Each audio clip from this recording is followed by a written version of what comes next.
Another day, another basketball stories na naman ang pagkikwentuhan natin.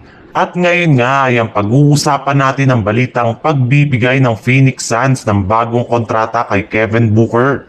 At ang balitang may bumalik na nga daw sa Golden State Warriors.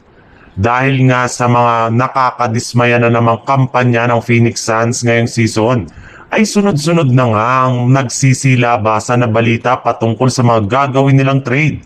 Lalo na sa kanilang superstar na si Kevin Durant. Kailangan na rin naman nga daw pong buwagin ng Suns ang kanilang kasalukuyang lineup dahil kita naman na po ninyo na talaga nito na kaya pang makakuha ng kampyonato.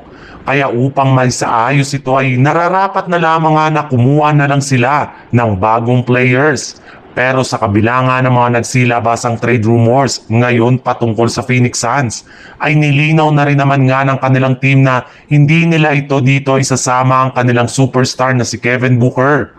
Ayon nga sa ikinumpirma pa lang ng isang NBA insider, wala nga daw pong plano ang Suns na i-trade ito bagkus willing pa nga sila na bigyan at papirmahin siya ngayong off-season ng bagong contract extension na nagkakahalaga ng mahigit sa 2-year $150 million contract.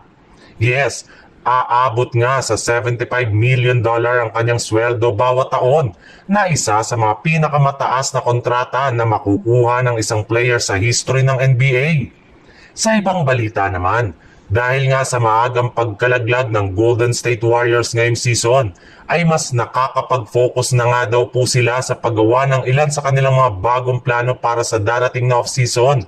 At gaya nga ng inaasahan, una nga nila ditong gagawin ay ang pagtanggal sa kanilang mga players na tapos na ang kontrata sa team. Para nga sa inyong kaalaman, meron nga po ngayon ng Warriors na 5 players na inaasahang mawawalan at aalis sa kanilang team kagaya na lang ni Gary Payton II, Kevin Looney, Pat Spencer, Kevin Knox at maging si Jonathan Kuminga. Pero hindi rin naman nga lahat ng mga nabanggit na players ay mawawala at matatanggal sa kanilang team. In fact, may ilan na rin naman nga dito ang inaasahang babalik at mananatili pa rin sa kanilang lineup hanggang next season kagaya na lang ni Gary Payton II.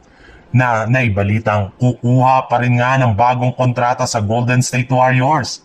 Bagamat man nga tapos na ang kanyang contract sa GSW, magiging isa na siyang ganap na unrestricted free agent at mas pipiliin pa rin ito na magkaroon ng mas mababang kontrata sa Golden State Warriors ngayong off-season.